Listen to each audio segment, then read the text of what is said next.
Douglas Bickford, how y'all doing out there today? Today's date is the 24th of March 2022 at about 9:48 a.m. here in Klamath Falls, Oregon, my hometown. I am broadcasting live from my 105-year-old house here in the Mills Edition.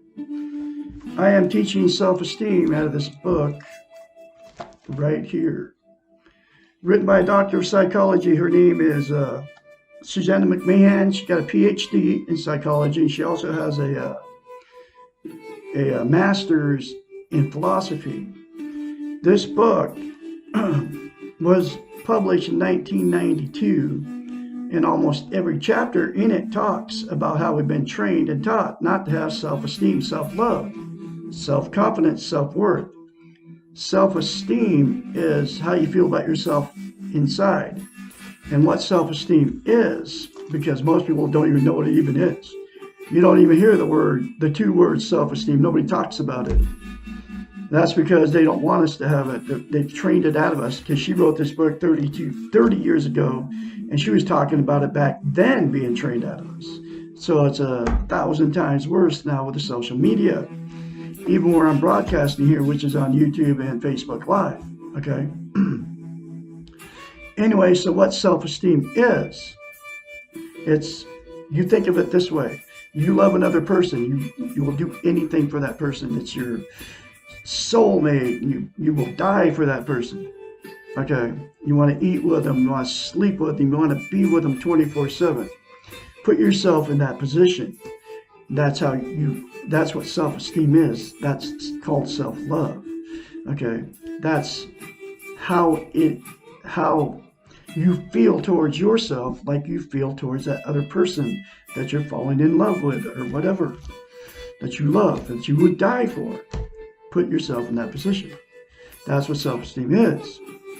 And the thing about self-esteem is, you can't love without it. You can't be loved without it, and you also cannot be content. So what happens in romantic relationships without self-esteem? You will attract somebody just like you that doesn't have self-esteem.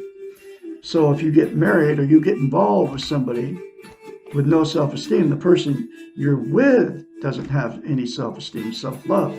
So the relationship becomes toxic. And you start to each other, both of you start fighting and arguing and calling each other names.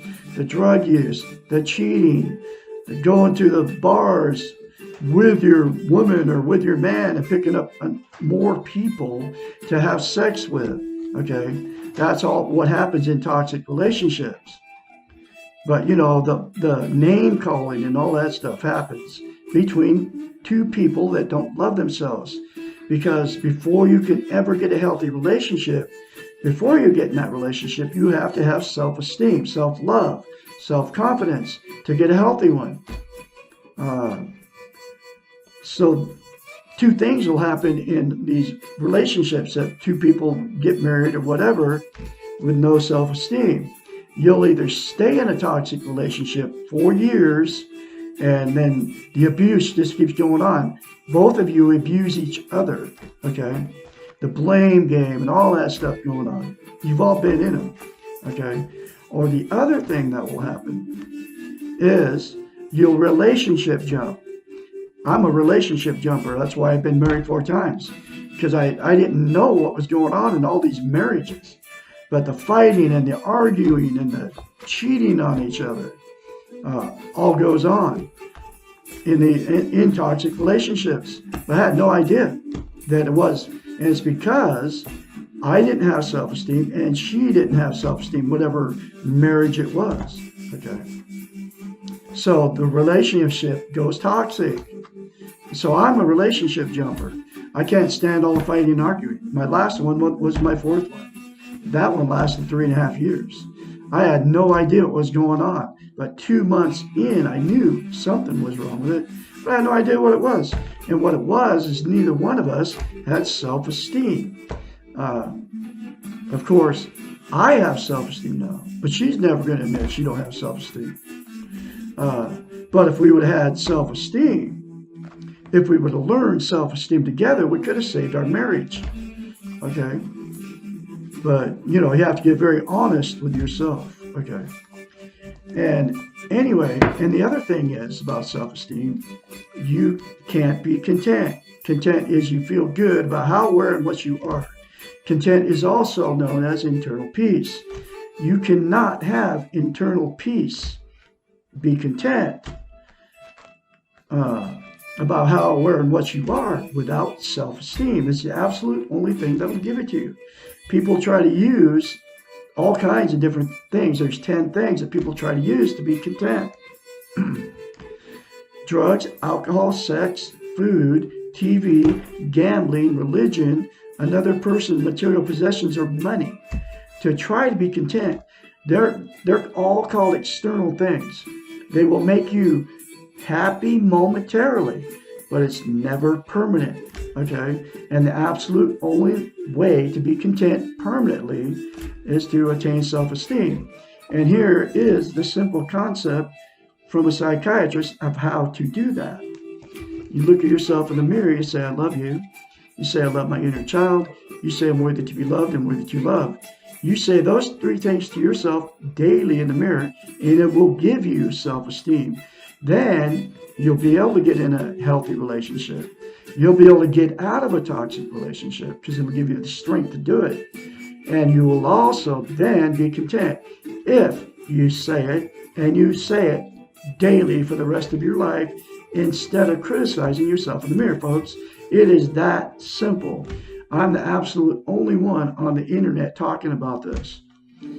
Teaching self-esteem, telling you how to get it, telling you how simple it is, and telling you how important it is. I'm the absolute number one on the internet telling you those things. For sure, Douglas Allen Bickford here in Klamath Falls, Oregon. Okay. So, I'm going through this book one chapter at a time from Portable Therapist. If I have self-esteem, will I be perfect? No, you will never be perfect. The perfect human does not exist. The concept of perfect is a dangerous and destructive illusion. Developing self-esteem means becoming aware and accepting your imperfections. Make peace with what you are and strive to do the best you can, but never have perfection as your goal. And I've got this in the description of the video. You can read it along with me. Then you can go back to it and read it again. And that's why I put it up there. So you can see this in black and white for yourself.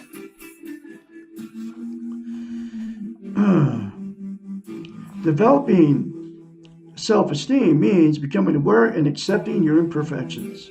Make peace with what you are and strive to do the best you can, but never have perfection as your goal. When you love yourself, you immediately become kinder to yourself. You learn to be gentle with yourself, and when you make mistakes, you will expect to make mistakes because you are human, and you will treat yourself lovingly when you make them. This means that you will stop beating yourself up on yourself for sometimes failing and being wrong, and that you will forgive yourself and try something different the next time.